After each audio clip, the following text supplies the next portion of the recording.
Bonjour et bienvenue dans cette vidéo dans laquelle je vais vous présenter comment j'ai perdu 20 kilos pour ma compétition de bodybuilding et que je suis passé de ce physique ici en mars 2024 à ce physique ici en juin 2025. Je vais vous présenter donc les erreurs que je faisais, le plan qui a été mis en place avec différentes étapes que vous voyez ici.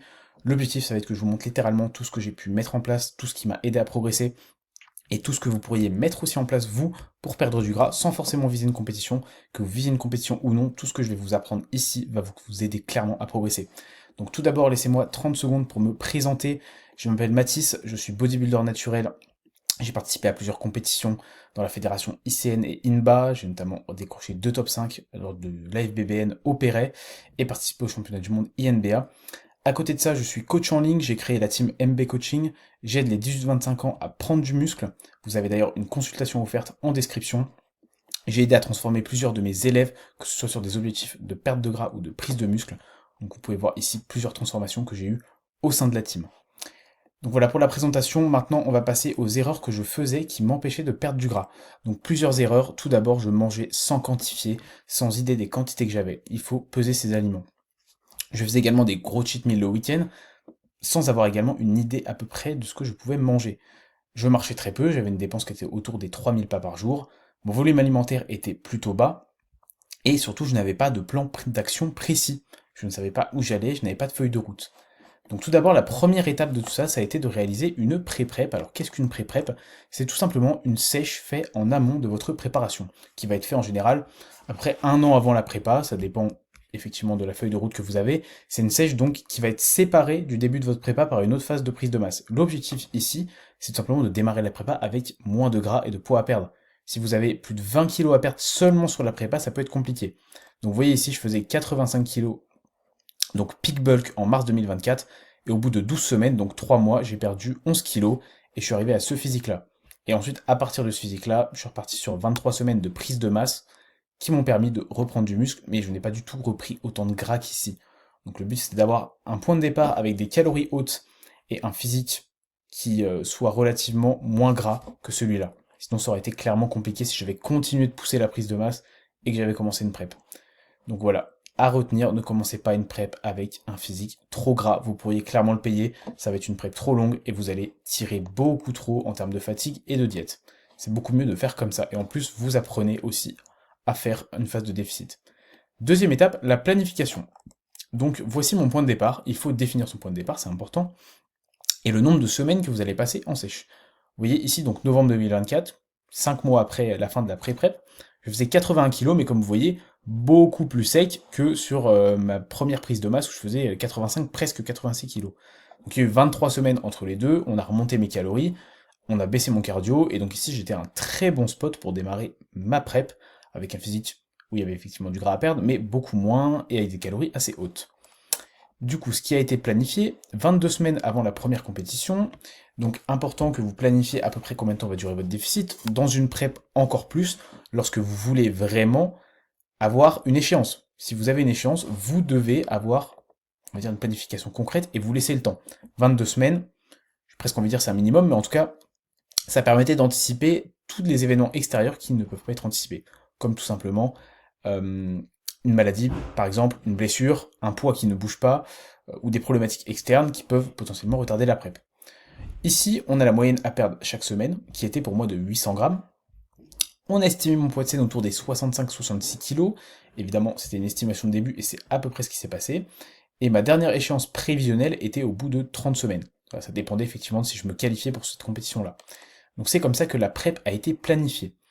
À partir de là, on est passé à l'étape suivante. Évidemment, la diète, c'est l'étape la plus, on va dire, importante, celle qui ressort le plus. Évidemment, il faut mettre en place un déficit calorique. C'est pas un secret, si vous voulez perdre du gras dans n'importe quelle sèche, vous devez être en déficit. Ce déficit va se faire principalement par une baisse des glucides et en partie également des lipides.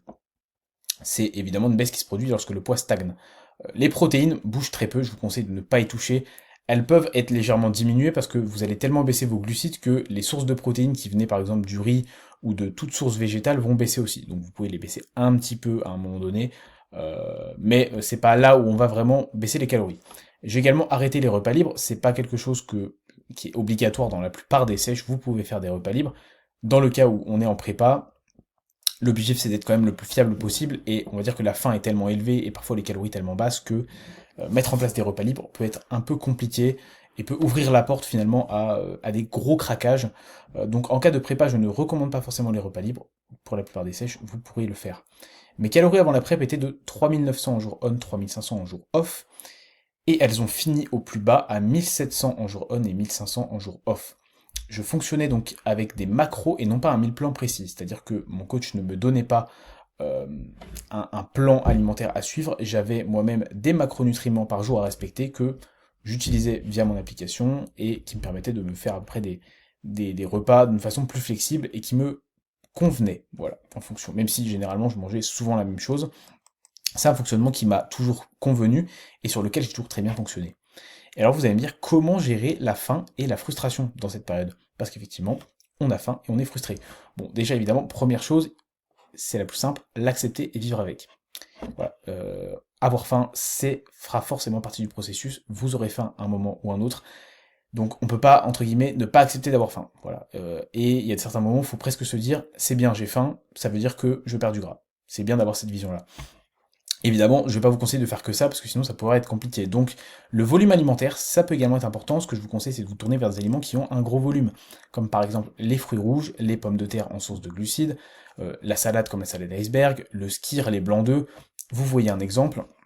Je vous conseille également, dans la journée, par exemple, d'utiliser des boissons zéro. Si vous avez des moments dans la journée, entre des repas, où vous avez faim, consommer par exemple un Coca zéro ou une Monster zéro peut vous aider tout simplement à calmer un peu votre appétit. Vous allez avoir quelque chose de bon en termes de goût sans calories, de pétillance. Ça peut clairement vous aider. Moi, ça a été très important pour moi.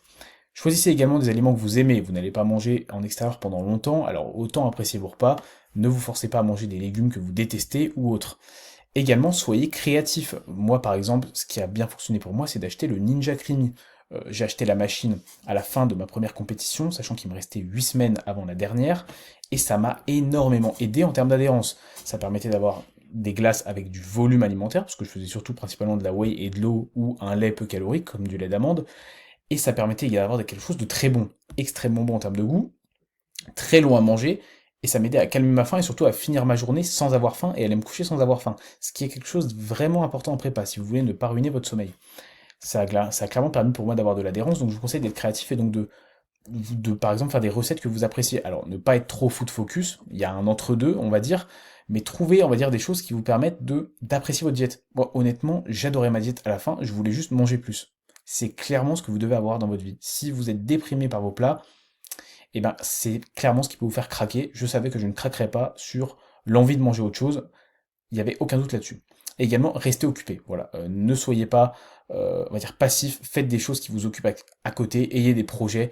Si vous êtes coach également, coachez. Si vous avez un métier, faites-le. En tout cas, soyez investi dans quelque chose, mais ne soyez surtout pas tout le temps à penser à la nourriture. C'est la pire chose qui peut arriver. Étape suivante, évidemment, la dépense calorique, enfin dépense énergétique, qui va bien sûr avec le déficit, c'est ça qui aide à être en déficit. Donc on prep, on va chercher à augmenter la dépense énergétique.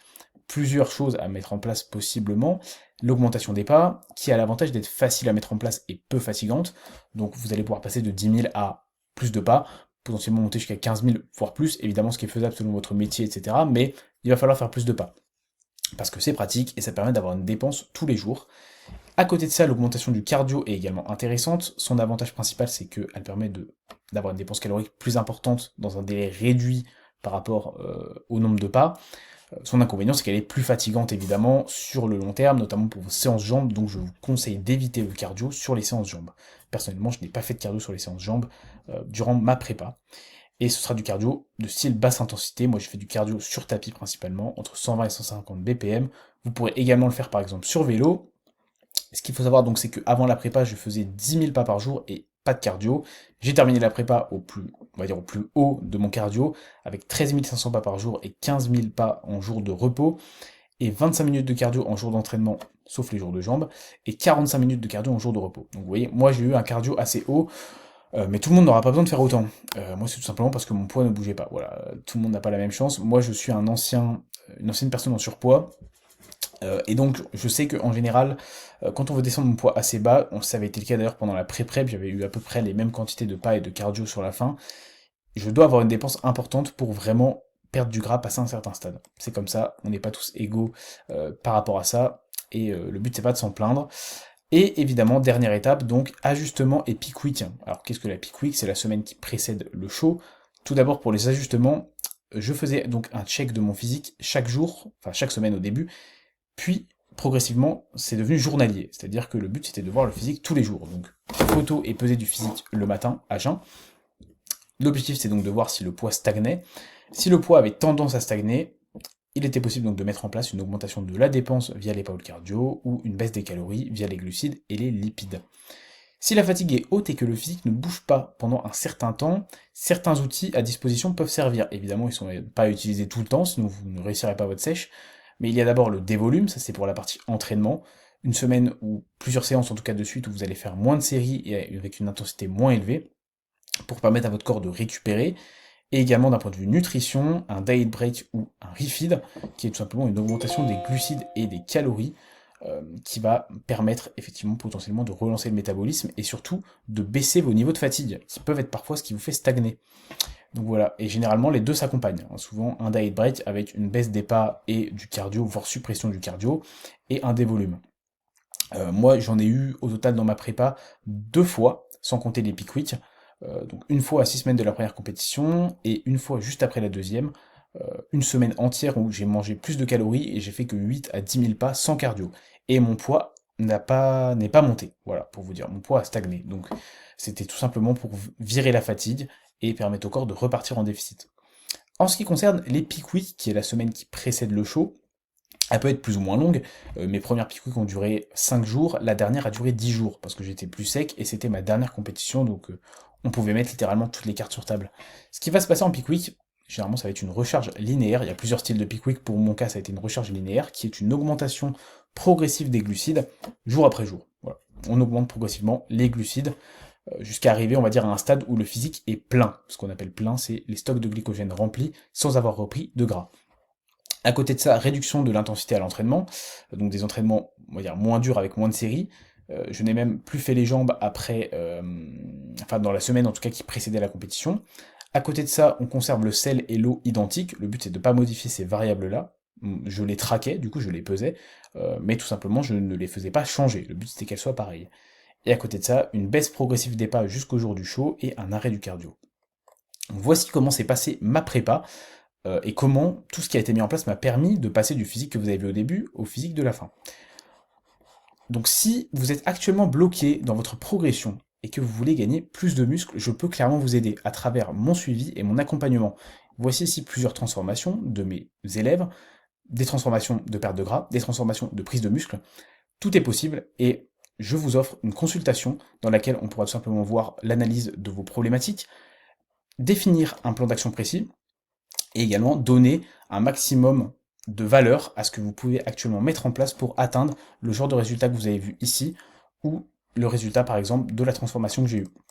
C'est clairement possible, c'est pas une question de génétique, et on pourra évidemment en parler dans cette consultation en voyant qu'est-ce qui actuellement vous bloque et qu'est-ce qu'on pourrait mettre en place pour vous faire progresser.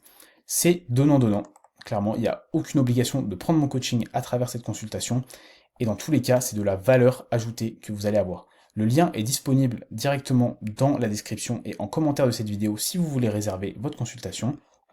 Je vous remercie pour votre attention et d'avoir regardé cette vidéo, et on se dit à très vite.